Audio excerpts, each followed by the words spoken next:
monsieur le rapporteur. La parole est à monsieur Jean Leonetti, rapporteur de la Commission des affaires sociales.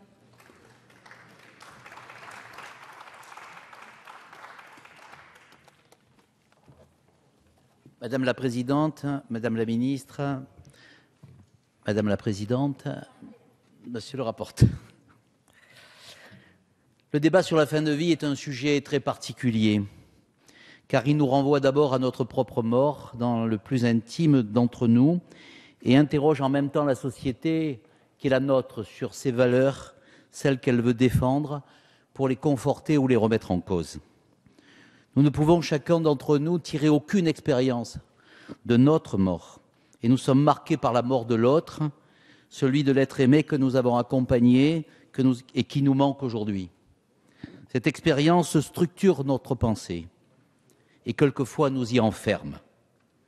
Par ailleurs, chaque société, chaque culture, chaque civilisation a une vision de la mort qui traduit ce qu'elle pense de la vie et des valeurs qu'elle défend. La situation de la fin de vie en France, Alain Claes l'a rappelé, n'est absolument pas satisfaisante. Comme le rappelle le rapport Sicard et le Comité consultatif national d'éthique qui ont été sollicités par le président de la République.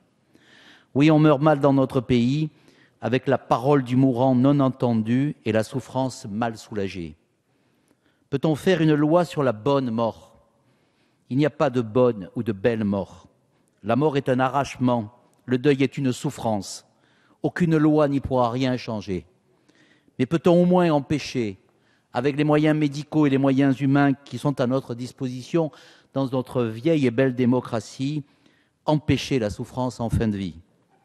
La loi ne peut pas tout codifier et la mort ne peut pas être totalement maîtrisée. Mais la loi porte un message en même temps qu'elle dit la règle.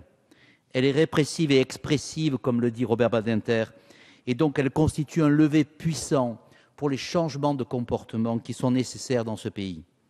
Ce changement, Madame la Ministre, ne sera possible que si nous nous engageons fortement et ensemble vers une meilleure formation des médecins et en même temps si nous sommes capables de diffuser une culture du prendre soin qui est encore défaillante dans notre territoire. Les soins palliatifs méritent aussi des moyens supplémentaires. Mais la loi, nous le savons, n'a de force qu'accompagnée d'une puissante volonté dans les moyens et les objectifs. Pourquoi la loi de 99, qui donne ouverture à tous aux soins palliatifs, fait qu'aujourd'hui, seulement une personne sur 5 peut y accéder? Pourquoi la loi de 2002, qui disait que les hommes et les femmes de ce pays pouvaient refuser un traitement et être accompagnés et soignés, n'est toujours pas mise en place? Pourquoi la loi de 2005, qui condamne fermement l'acharnement thérapeutique, n'est toujours pas, là aussi, à la hauteur des enjeux et l'acharnement continue dans notre territoire? La nouvelle loi ne peut pas être le verbe législatif incantatoire de l'impuissance publique qui dit la règle, qui dit le droit, qui dit la loi, mais qui ne les met pas en application. Nous avons tous acté l'engagement du président de la République dans ce domaine et du gouvernement, et nous serons bien sûr vigilants sur ce point, car c'est le préalable indispensable à un changement de la vie et de la fin de vie de nos concitoyens. Nous sommes aussi dans un débat de conviction, et toutes les opinions sont respectables. Elles résultent de positions, d'expériences, de croyances philosophiques, de croyances religieuses qui sont différentes. Elles traduisent aussi ce conflit de valeurs qui est au sein de tout débat entre une éthique de la responsabilité et une éthique en même temps de la conviction. C'est aussi le débat entre une éthique de la vulnérabilité qui protège le plus faible, qui dit le nous, qui dit la protection et la solidarité, et une éthique de l'autonomie qui dit le jeu, qui dit la liberté et qui écoute chacun d'entre nous. Personne ne détient la vérité sur ce sujet. Alain Claes a eu raison de le rappeler. Personne ne peut être la morale. Personne ne peut être le progrès. Personne ne peut dire qui est digne et qui ne l'est pas. Personne ne peut dire quelle vie mérite d'être vécue. Aucun pays n'est en avance sur l'autre et aucune législation n'est parfaite. Et pourtant, avec mon collègue Alain Claes, nous avons rédigé, à la demande du président de la République et sur une lettre de mission du Premier ministre, un texte que nous avons voulu, un texte d'équilibre.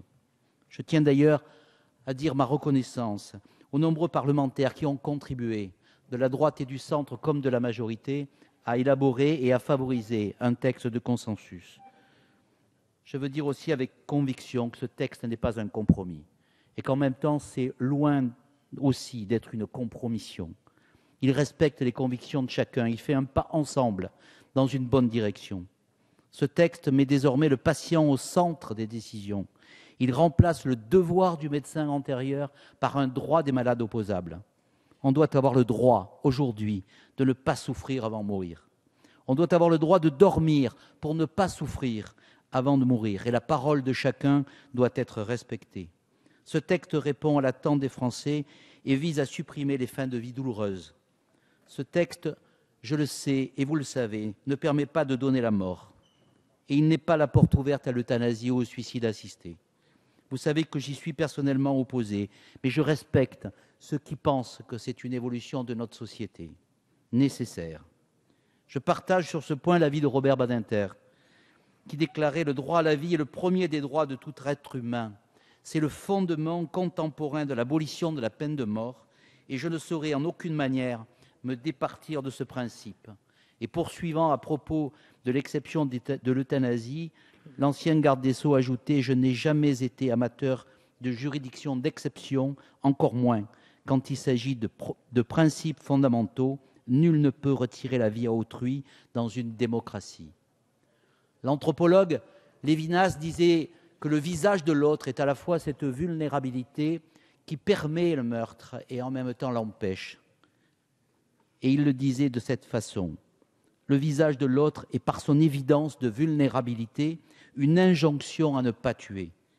Quel visage, mes chers collègues, est plus vulnérable que celle du mourant? Réaffirmons cependant que la qualité de la vie prime sur la durée de la vie à la fin de nos existences, car la souffrance tolérée, méprisée, acceptée dans les derniers jours de la vie est aujourd'hui le scandale d'une société indifférente à cette vulnérabilité. Le débat est ouvert et je vois bien que certains sont inquiets et que certains sont déçus. Dans cet hémicycle, il y a quelquefois des affrontements que pour ma part je juge stériles. Mais il y a aussi des débats riches, respectueux, qui sont les témoins de la vie démocratique et l'honneur de notre hémicycle. La mort n'est pas de droite, elle n'est pas de gauche. Et elle peut, à un moment donné, rassembler des hommes et des femmes de bonne volonté pour trouver ensemble le chemin de l'amélioration de la loi sur ce sujet douloureux et intime. Malraux disait que toute civilisation est hantée par ce qu'elle pense de la mort. Elle peut aussi être jugée à la façon dont elle traite ses membres les plus vulnérables et en particulier ceux qui vont mourir. Il faut soulager la souffrance de ceux-là sans les abandonner, en continuant à les considérer vivants jusqu'au dernier instant. L'individu revendique toujours dans notre société moderne plus de sécurité, plus de performance, plus de certitude. Mais il restera, nous le savons, démuni devant sa mort, que rien n'empêchera et que rien ne pourra codifier. Cette mort, la sienne, est encore une partie de sa vie. Ultime rencontre avec lui-même qu'il découvrira alors probablement dans sa complexité et son mystère.